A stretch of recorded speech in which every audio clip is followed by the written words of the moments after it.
नमस्कार, मैं अशोक कुमार पांडे और स्वागत है आपका द क्रेडिबल न्यूज पर।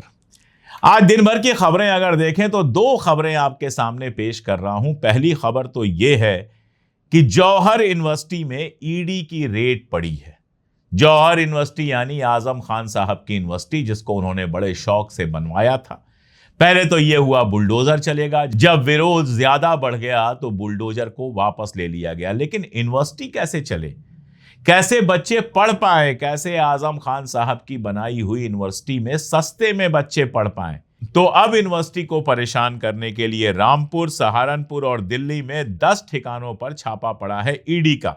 आप दिल्ली और उसके आसपास देखेंगे तो प्राइवेट यूनिवर्सिटीज का एकदम बाजार लगा हुआ है। कल न्यूयॉर्क टाइम्स की एक रिपोर्ट थी जो ये बता रही थी कि यहां पर लाखों खर्च करने के बाद भी, डिग्रियां लेने के बाद भी बच्चों को नौकरियां नहीं मिल रही हैं। जो एजुकेशन लोन लिया था उसको चुकाना मुश्किल हो रहा है।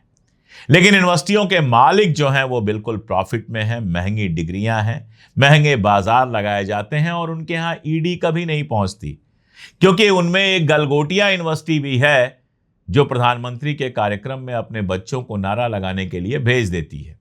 उसके बाद भले वो चाइना से लाए हुए रोबोट को अपना रोबोट कहकर पेश करे और दुनिया भर में हमारी बेइज्जती हो, लेकिन ईडी वहां नहीं पहुंचती है। किसी प्राइवेट कॉलेज में ईडी नहीं पहुंचती है। आजम खान साहब के कॉलेज में ईडी पहुंच गई और उसके बाद सीए जो उनके हैं और बाकी लोग हैं उनके घर छापा पड़ रहा है। कहा जा रहा है मनी लॉन्ड्रिंग है, फला है, ढिमका है। बस मैं इतना आपको बता दूं कि ईडी अगर 100 केस करता है तो मुश्किल से 5 केस में सजा हो पाती है। 95 केसेस क्यों करता है ये अब आपको बताने की जरूरत नहीं है। वैसे पंजाब चुनाव के ठीक पहले आम आदमी पार्टी के एक नेता और पंजाब चुनाव के सह प्रभारी सत्येंद्र जैन को भी गिरफ्तार कर लिया गया है। कभी भी ईडी भारतीय जनता पार्टी या इसके किसी सपोर्टर के घर नहीं पहुंचती। और दूसरी खबर यह है कि यूपी के सिद्धार्थनगर में 59 साल पुराने एक मदरसे पर बुलडोजर चला है। 59 साल पहले यह मदरसा बना था। कहा जा रहा है सरकारी जमीन पर था।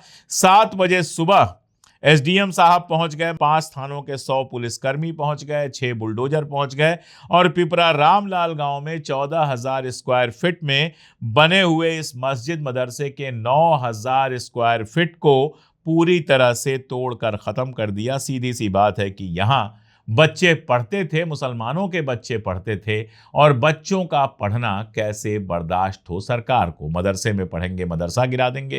यूनिवर्सिटी बना लोगे, यूनिवर्सिटी में पढ़ेंगे तो वहां पर ईडी की रेड करवा देंगे। आजम खान को भैंस चोरी और जाने किस किस मामले में फंसाकर जेल भेज देंगे और उसके बाद कहेंगे पंचर बनाने वाले। यह सरकार का पूरा खेल है और नीचे से ऊपर तक इसी खेल का तमाशा चल रहा है।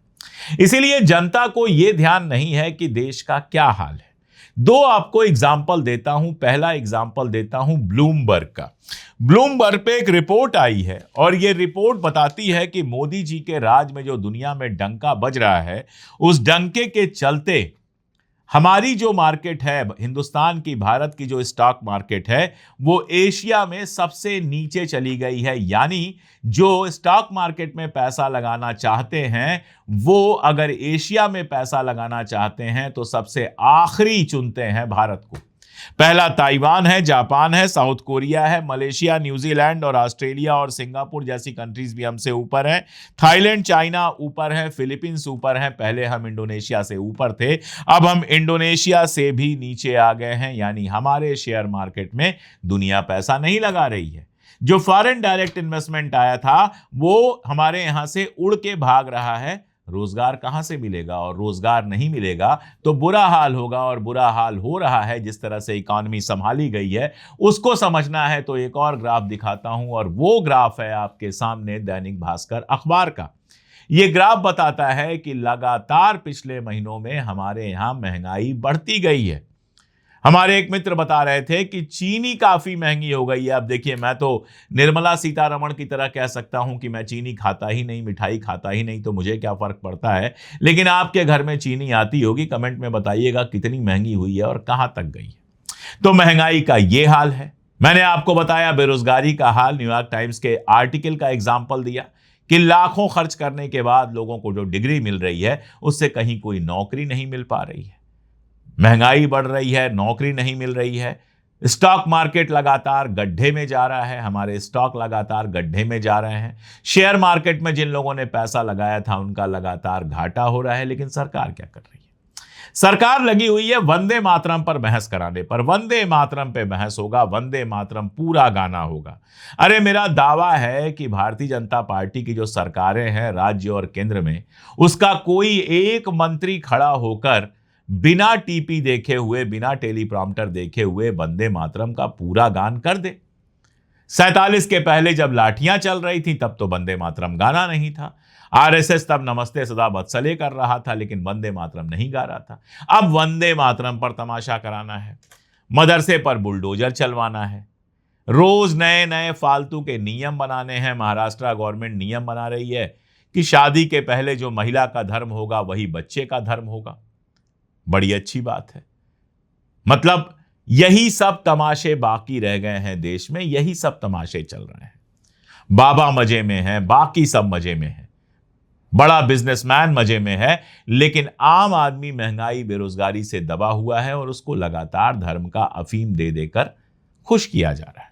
कुछ कट्टर हिंदू खुश हो जाएंगे कि अच्छा हुआ आजम खान के यहां ईडी पहुंच गई, कुछ खुश हो जाएंगे कि चलो एक मदरसा गिरा, लेकिन वो ये सवाल नहीं पूछेंगे कि हमारे स्कूलों का क्या हाल है, क्यों जैन अल्फा सड़क पर आया हुआ है, क्यों स्कूलों में टीचर नहीं है।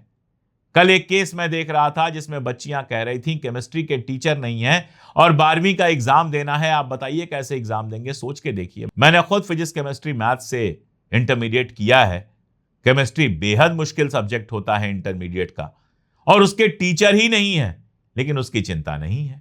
मध्याह्न भोजन के नाम पर ऐसा खाना मिल रहा है जो जानवर भी नहीं खा सकता है, लेकिन कोई दिक्कत नहीं, उससे परेशानी नहीं है। स्कूल की छत गिर रही है, उससे परेशानी नहीं है।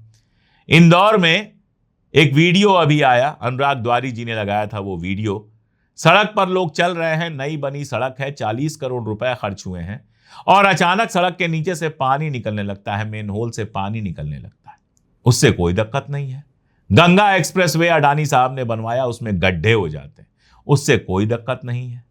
किसी चीज से कोई दिक्कत नहीं है, क्योंकि हिंदू मुसलमान अंदर इतना भरा हुआ है कि बाकी सब पर ध्यान ही नहीं जाता। अब ऐसे में सरकार मजे में रहेगी। सरकार क्यों नहीं मजे में रहेगी? जिस देश की जनता को इस बात की चिंता ही ना हो कि उसके लिए ना हॉस्पिटल ढंग के हैं, ना एजुकेशन इंस्टीट्यूट है, ना रोजगार है, उसके लिए महंगाई लगातार बढ़ रही है, इन सब की चिंता ना हो, सिर्फ एक चीज की चिंता हो कि हिंदू मुसलमान चलते रहना चाहिए, उसकी सरकार क्यों नहीं खुश होगी?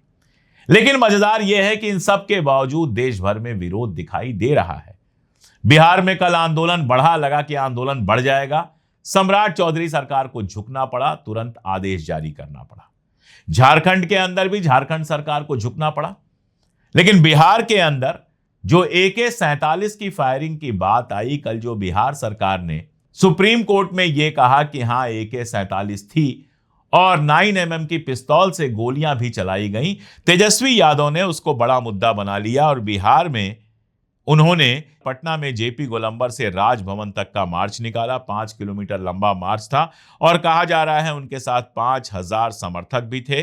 डाक बंगले पे जो बैरिकेडिंग लगी थी उसको तोड़ दिया गया। इनकम टैक्स चौराहे पर पुलिस ने वाटर कैनन चलाई और उसके बाद उनको और उनकी बहन मीसा भारती को हिरासत में ले लिया गया। अब यह हिरासत से खैर रिहा हो जाएंगे, वो कोई बड़ी बात नहीं होती है, लेकिन तेजस्वी यादव 5 साल बाद संघर्ष करने सड़क पर उतरे थे। काश ये लोग और ज्यादा सड़क पर उतरते। मैंने ये सवाल उठाया था कि जब जेनजी का मूवमेंट चल रहा था और बिहार में भी लाठियां चल रही थी तो तेजस्वी यादव कहां थे? बताया गया था कि शायद विदेश गए थे। आने के बाद उन्होंने बयान वगैरह जारी किया। एक बात इस विपक्ष को समझना चाहिए, चाहे अखिलेश यादव हो जो मदरसे के मुद्दे पर, जौहर यूनिवर्सिटी के मुद्दे पर, किसी और मुद्दे पर चुटीले बयान देकर रह जाते हैं, चाहे तेजस्वी यादव हो जो 5 साल बाद सड़क पर उतरे हैं, कि जो हालात हैं उसमें अगर आप लोग लगातार सड़क पर नहीं उतरेंगे, लगातार आप लोग संघर्ष नहीं करेंगे तो इन सरकारों से पार नहीं पा पाएंगे। इवेंट की तरह 5 साल में, 10 साल में एक बार सड़क पर उतरेंगे, फोटो खिंचाएंगे और निकल जाएंगे, उससे कुछ नहीं होने वाला। कार्यकर्ता को हिम्मत तभी मिलेगी जब आप लगातार सड़क पर उतरेंगे, जब सरकार का विरोध करेंगे। जिस तरह से जेनजी और जेन अल्फा सड़क पर उतरा है, यह बहुत साफ है कि भक्तों के अलावा सब परेशान हैं। लेकिन आपको यह यकीन दिलाना पड़ेगा कि आप उनके साथ खड़े हैं और आप लड़ रहे हैं, तब लोग आपके साथ आएंगे। अब देखना है कि तेजस्वी यादव जी 5 साल बाद सड़क पर आए थे, अब अगली बार 5 साल बाद आते हैं या 5 दिन बाद आते हैं, उससे तय होगा कि आगे किस तरह की राजनीति वो कर पाएंगे। लेकिन फिलहाल तो मस्जिद, मदरसा, हिंदू, मुसलमान, ये सब तमाशा चल रहा है और इसकी आड़ में लगातार देश को तबाही की तरफ ले जाया जा रहा है। आप सोचिएगा, ऐसी देश में सरकार को बदलना चाहिए या नहीं बदलना चाहिए? कमेंट में जरूर बताइएगा। आज के लिए इतना ही, बहुत शुक्रिया।